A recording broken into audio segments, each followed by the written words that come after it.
माशाल्लाह इतना खुश है कि हम जैसे मुंबई को उनको खत्म करवाना है, महाराष्ट्र को खत्म करवाना है, ताकि फिर उनके जो मन में हो, मन की बात उनकी हो, वही चल सके। अपने जो दिल की बात है, मन की बात है, उन्हें सुनना जो पुरानी मुंबई में समझ जावेश्वर को जहाँ मोहम्मद अली विधानसभा में, और आप हमारे पीछे देख सकते हैं कि बैनर लगा हुआ है एरिया के अंदर शिवसेना के अधिकारी जी जो है कि अभी यहाँ पे पोलों में आने वाले हैं, और आप यहाँ पे देख सकते हैं उनके आने से पहले किस तरह लोगों का जनसैलाब यहाँ पे उमड़ पड़ा है। एक नजर उनको देखने के लिए अभी कुछ ही पलों में उनका आगमन होने वाला है। आगे की जानकारी के लिए आप हमारे साथ बने रहें। ये इलेक्शन के बाद इसकी क्या गारंटी है कि मुसलमानों के साथ धोखा नहीं होगा, और आप जो बीजेपी के साथ वापस नहीं जाएंगे, ये मुसलमानों को क्या गारंटी मिलेगी? पहली बात यह है कि जो बीजेपी की गारंटी है वो उसे जुमला कहते हैं, हमारी ठाकरे गारंटी है, हम मुंबई के लिए काम करते हैं। वापस मैं एक बार कहता हूँ, धर्म में हम कोई अलग नहीं देखते, सभी का साथ और सभी का विकास असली बात हम करते हैं। भाजपा गारंटी नहीं। मराठी और हिंदी में आपने बहुत अच्छा हमारे साथ शाखा प्रमुख मुख्तार भाई है, इनसे हम जानना चाहेंगे। सर, आज उद्धव जी आए और उन्होंने कहा कि जो भी है हम जो भी करेंगे किसी जात धर्म विशेष के लिए नहीं करेंगे, सबके लिए करेंगे। क्या कहना चाहेंगे आप? आपको मैं ये कहना चाहता हूँ कि आदित्य साहब हमारे यहाँ पे आए, शिवसेना का ये वचन ही है, जात धर्म के कभी भी राजनीति नहीं करते। जो देश के हित में काम है उन्हीं के लिए ये पार्टी है, तो जो उन्होंने बोला है वो बिल्कुल सही बोला है। सर, ये जिस तरह से लोगों का हुजूम था और ये मशाल को लेके और तीर धनुष को लेके लोगों में एक जो है कि सस्पेंस बना हुआ है, लोग कंफ्यूज है, तो इसको आप किस तरह से शिवसेना इसको दूर, उद्धव साहब बात आप ठाकरे की शिवसेना इसको दूर करेगी? आप इसके लिए लोगों में ये बात ऐसी अवेयरनेस करना पड़ेगा, हमको थोड़ी मेहनत करनी पड़ेगी कि हमारे मशाल चिन्ह है, क्योंकि कोई लोगों को ये पुराना जो शिवसेना का धनुष्य बांध था जो इनको इलेक्शन कमिश्नर ने दे चुका है, अब ये फिलहाल इलेक्शन के लिए है, आगे तो देखा जाएगा। लेकिन हमारे लोगों को ये कहना पड़ेगा कि मशाल चिन्ह के ऊपर जो हमारी महाविकास आघाड़ी बनी हुई है, कांग्रेस साथ में है, समाजवादी पार्टी साथ में है, आप भी साथ में हैं, और हमारे शरद पवार साहब के एनसीपी भी साथ में है, ये मिला के महाविकास है। और यहाँ पे जो कैंडिडेट दिया गया है हमारे शिवसेना के सिंबल का दिया हुआ है, और ये पार्टी का साथ हम लोग को सबको है। जिस तरह से जो है कि आप इंडिया अलायंस ने जिस तरह से गारंटी दी है, तो क्या आप लोग सत्ता में आते हैं तो ये गारंटी पूरी होगी, या फिर ये कहा जाएगा कि ये तो चुनावी जुमला है? बिल्कुल नहीं, ये चुनावी जुमला सिर्फ बीजेपी वाले ही कहते हैं, ये चुनावी जुमला है। जिस तरह से आपको मालूम है लोगों को उल्लू बनाया गया, 15 लाख 2 करोड़ लोगों की नौकरियां, आज तक कुछ भी नहीं हुआ है। यहाँ तक के गैस के सिलेंडर जो 450 जो उसी वक्त जो हमारी स्मृति ईरानी जो मिनिस्टर है वो रोड के ऊपर नाचती थी, आज 1000 के बाहर चला गया, उसके ऊपर कुछ जवाब नहीं दे रही है। पेट्रोल के दाम जो 65 रुपया थे तो आज 105 हो गए, डीजल के दाम जो 60 के अंदर थे वो भी 95 हो गए। तो ये सब इन लोग के चुनावी जुमले हैं, ये हमारी पार्टी का कोई चुनावी जुमला नहीं। अगर चुनावी जुमला होता तो आप जानते हो कि कांग्रेस ने भी इस यहाँ पे 60 साल हुकूमत कर चुके, चुनावी जुमला नहीं है।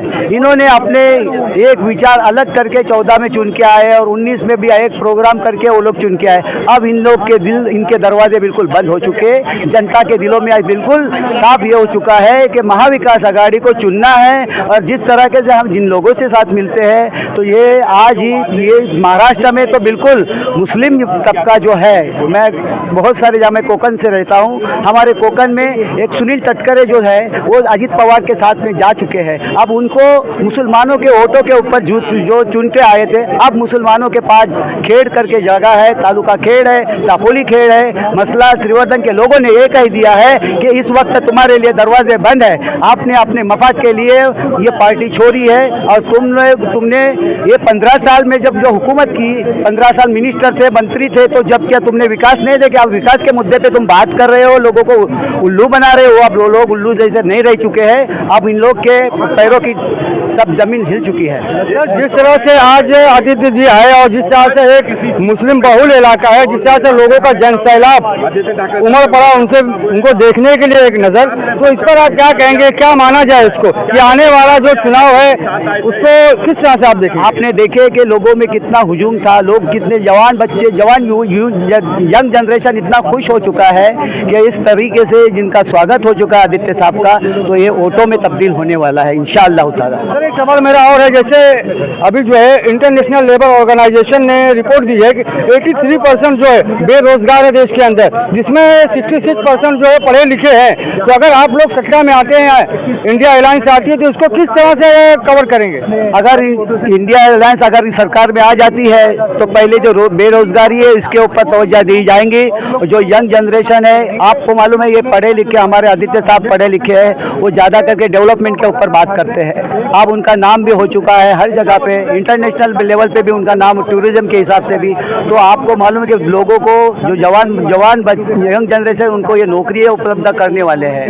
अक्सर ये देखा गया है कि युवा पीढ़ी जो है आदित्य ठाकरे जो को अपना आइडियल मानती है। बिल्कुल सही है, क्रेज है उनके बारे में, आइडियल है उनको, आदित्य साहब को आइडियल समझते हैं, क्रेज समझ, पढ़े लिखे और मुस्लिम तबका भी अभी पढ़ा लिखा है और वो भी जानते हैं किस तरीके से ये है। हमारे साथ फैजुल्ला भाई भी है, इनसे भी जानना चाहेंगे। आज ये आए थे, काफी लोगों का जनसैलाब यहाँ उमड़ पड़ा था, क्या कहना चाहेंगे फैजुल्ला भाई? भाई ये जन सैलाब नहीं है, ये भाजपा के सतावे लोग हैं, जिसमें आवाम जो थी ना, आम पब्लिक ज़्यादा थी इसके अंदर। और यही बोलना है कि लोग जिस तरीके से भाजपा से तंग आके शिवसेना की रैलियों में आ रहे हैं, पहले आपने देखा नहीं होगा कि शिवसेना की रैली में इतने लोग आते थे, वो भी मोहम्मद अली रोड के ऊपर। और उसके साथ साथ मैं यही बोलना चाहूँगा हमारे सारे मुसलमान भाइयों, ख़ास तौर से कि वोटिंग के दिन जो है ना, वोट डालने ज़रूर जाइए, ताकि ये हमारा हक है, हम अपने हक को खोए भाई, भले नाश्ता नहीं किए लेकिन पहले जाके वोट डालिए। सर मेरा एक सवाल है, जिस तरह से मीडिया यहाँ पे आई थी और मीडिया सेशन यहाँ नहीं रखा गया, तो क्या आइंदा अगर आते हैं वो तो मीडिया सेशन रखा जाएगा? क्यों रखा नहीं जाएगा मीडिया सेशन? मैं तो चाहिए कि हमारी आवाज़ मीडिया जिस तरह से अभी आए आदित्य जी और मीडिया वालों को करीब नहीं जाने दिया गया, तो आइंदा आते हैं तो इसके लिए आप लोग कुछ बंदोबस्त करेंगे? ज़रूर करेंगे इसके लिए बंदोबस्त। मैं माफ़ी चाहता हूँ कि आप लोगों को करीब नहीं लाने दिया गया, क्योंकि उसका वक्त भी हो गया था और वो उनको कोई और जगह जाना था। इसके लिए मैं आपसे माफ़ी चाहता हूँ, आप सारी मीडिया वालों से, कि आपको उनका इंटरव्यू नहीं मिला। धन्यवाद आपका। शाखा 232 की जानिब से फैजुल्ला खान साहब, जिस तरह से आपने इतना मेहनत कर रहे हैं, आपने क्या इस हल्के के लिए खासकर अपने मुद्दों को रखा है इनके बीच में कैंडिडेट की? देखिए, पहले तो अरविंद सावंत साहब जीत के आए, मुद्दे तो होते आएंगे इंशाल्लाह, लेकिन हमारा कैंडिडेट को जीत के आना बहुत ज़रूरी है, क्योंकि मेन कैंडिडेट ही काम करने वाला है।